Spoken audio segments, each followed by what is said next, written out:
O Saulo botou aqui: o que me deixa preocupado é que a janela está aberta e até agora não temos sinais de contratação. Parece que estão satisfeitos. Lula, dentro dessa conversa com a fonte, né, do clube que você teve, você enxerga esse cenário de fato de satisfação com o que tem aí? Você enxerga que de fato não temos sinais de contratação? Como é que você enxerga esse contexto? Porque eu não vejo dessa maneira. Eu acho que eu entendo que o torcedor ele é mais ansioso, claro, porque, né, ele quer a contratação, ele quer o reforço, mas eu não vejo o Bahia inerte, muito pelo contrário. Por exemplo, o caso do Patrick Sequeira é algo de conhecimento público. O Bahia está em negociações pelo Patrick, por exemplo, então isso já mostra que o Bahia não está, por exemplo, sem nenhum tipo de sinal de contratação. O nome do Konechny saiu e foi publicamente confirmado também, né, pelo pessoal do GE, dizendo que o Bahia desistiu da contratação por questões extra-campo, questões, né, que extrapolavam a questão do contrato, ou enfim, dos valores. E você ainda tem essa conversa com a fonte da diretoria do clube. Como é que você enxerga isso, Lula? Vamos lá. A nossa fonte oficial, a que já falou oficialmente, que é uma das personagens principais do clube, o treinador Rogério Ceni, já falou que o Bahia está atrás de um zagueiro e de um atacante. Ele já falou isso aí. Não falou em goleiro, tá? Mas falou em zagueiro e atacante, com todas as palavras. Então, assim, o Bahia está no mercado atrás desses jogadores. Satisfeitos não estão, mas eu diria assim, o Bahia não vai fazer loucura e o Bahia não está com pressa, além da conta, inclusive para não motivar fazer loucuras para contratar esses jogadores. Tá? Então, assim, o Bahia vai trazer esses jogadores e, a princípio, o que me parece que não vai trazer um tapa-buraco, tá? Eu achava até que a situação do zagueiro, até comentei isso lá atrás, poderia ser uma situação dessa de tapa-buraco. Trazer um jogador com um contrato de empréstimo de 6 meses até o final da temporada, dada a situação de Canu, né? Que nós temos, né?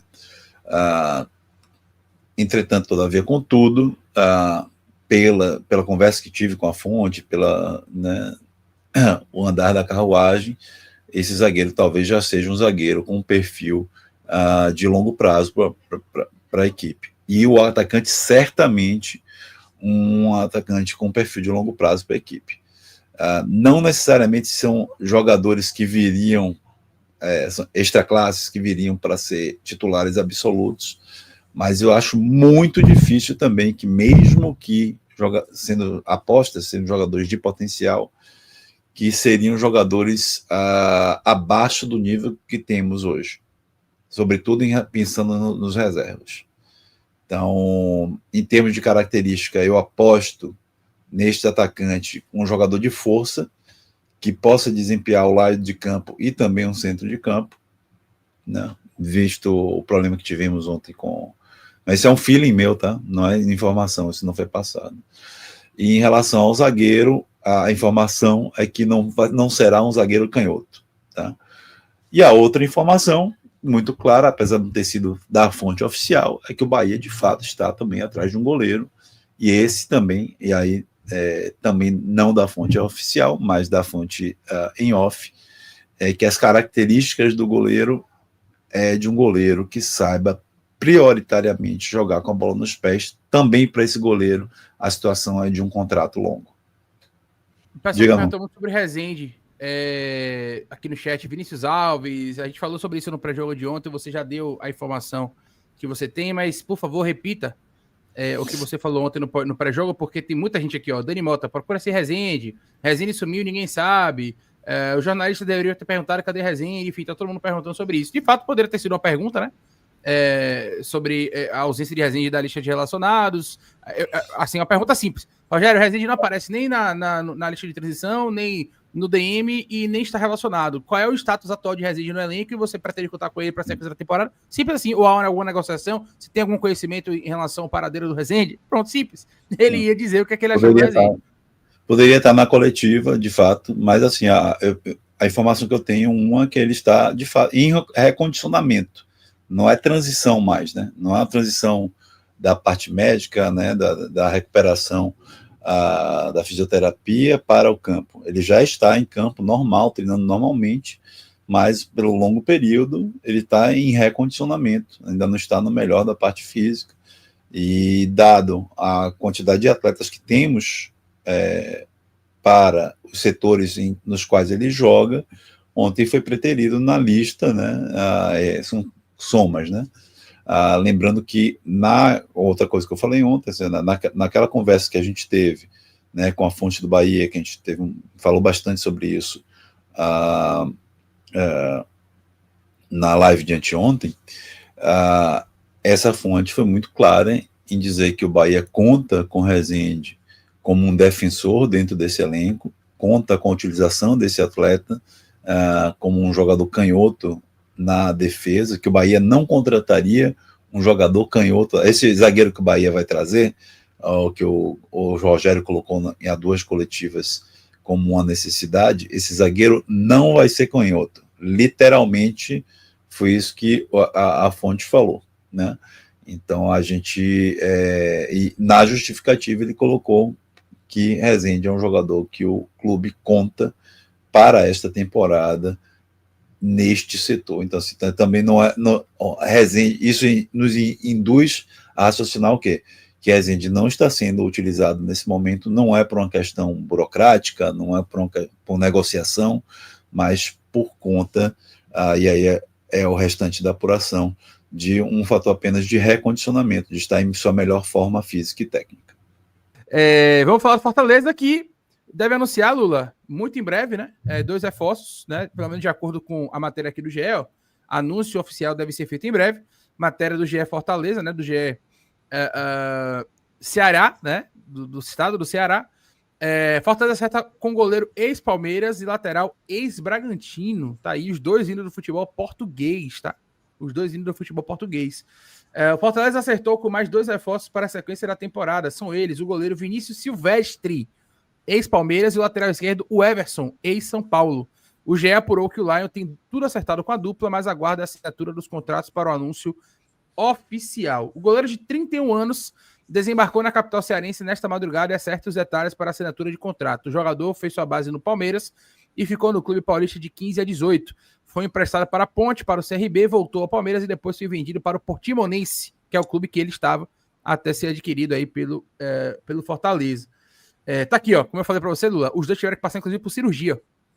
Os dois goleiros, né? Tanto o João Ricardo quanto o Breno. O João Ricardo quebrou o dedo no aquecimento, o Breno entrou no jogo e quebrou o dedo no jogo, né? Enfim, o goleiro chega em um momento importante para a meta do Fortaleza. João Ricardo e Breno, até então arqueiros titulares e reserva, né? Respectivamente, precisaram fazer cirurgia de só com o time por até 6 semanas. Tá aí a foto do Vinícius Silvestre lá no Portimonense, tá? O lateral esquerdo de 25 anos fez categorias de base no São Paulo e estava no Arouca, de Portugal, mas não conseguiu se firmar no time profissional. Em 3 temporadas do futebol português, somou 63 jogos, 2 gols e 4 assistências. Como lateral esquerdo de origem, o tricolor tem apenas Diogo Barbosa. Voivoda improvisava Eros Mancuso, que é um lateral direito, e Gaston Ávila, zagueiro, para a posição.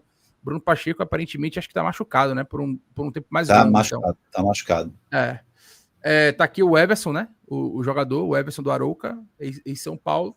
E essa é a matéria do GE Fortaleza. Eu, Lula, obviamente, né? Eu sigo alguns influenciadores do Fortaleza e fui procurar dar uma olhada nisso. E a galera tá muito na bronca com o goleiro, tá? Com o goleiro. A galera ficou muito chateada que quando o Vene Casagrande soltou ontem, né? Essa situação do goleiro Vinícius Silvestre, o Luca Laprovítera, que é um influenciador lá, ele não tem um canal próprio, né? Pelo menos não me recordo de ter um canal próprio, mas o Luca, ele participa de canais, né? Como analista, ele fala em alguns canais de Fortaleza, e ele colocou aqui, ó, Vinícius tem 31 anos, estreou no profissional em 2016 pelo Palmeiras e só fez até hoje na carreira 76 jogos oficiais, passando pelo próprio Palmeiras, Ponte, CRB e Portimonense, nunca se destacando em nenhum clube. É simplesmente injustificável essa contratação. Aí depois ele foi questionado sobre o lateral esquerdo, né? Um perfil aqui chamado Leão de Aço falou sobre isso, né? Que seria o Everson do Arouca. E aí ele comenta, né? Sim, muita experiência na base do São Paulo e seleção. Quando começou o projeto do Red Bull lá no Bragantino, ele foi um dos primeiros, mas não vingou. Tem umas 2 ou 3 temporadas no Arouca, lateral alto, porém defensivo, de marcação, sem números muito expressivos no ataque. Então, me parece, Lula, que são 2 tapa-buracos, né? Nesse momento. O lateral esquerdo e o goleiro de clubes pequenos de Portugal, né? O goleiro do Portimonense e o lateral do Arouca. E precisa ser, velho. E precisa ser, né? Desculpa se você ia comentar mais um pouco. Me desculpe. Não, só para finalizar, que talvez sejam jogadores que já possam aparecer no sábado. Porque o Vinícius, por exemplo, ele já está em Fortaleza, né? Tá só aguardando ali a questão, trâmites burocráticos para poder assinar. E aí, assinando, provavelmente isso deve sair hoje, né? O anúncio deve sair hoje de um ou de outro, ou até dos dois, né? Pode ser que até sábado, até sexta-feira eles sejam regularizados e sábado eles já estejam à disposição. Então pode ser que pinte já um Vinícius no gol contra o Bahia, né? E talvez até o lateral esquerdo do Everson aí. Esse acho que é um pouco mais difícil, né? De repente pode ainda existir uma improvisação com o Mancuso ou com o Gaston Ávila, como foi, por exemplo, no último jogo do Ceará, né? Fortaleza e Ceará, ele improvisou o Gaston Ávila, o Vojvoda na lateral esquerda. Contra o Bahia, o Diogo Barbosa jogou, né? E fez um jogo ruim, na minha humilde opinião. Acho ele um lateral bem meieiro para baixo. Meieiro. Assim, ele teve um auge na carreira ali no Grêmio e tal, mas depois caiu assim de maneira assustadora.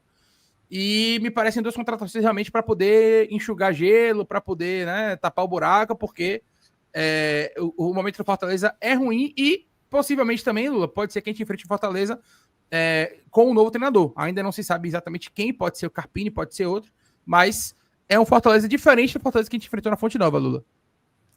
Pois é.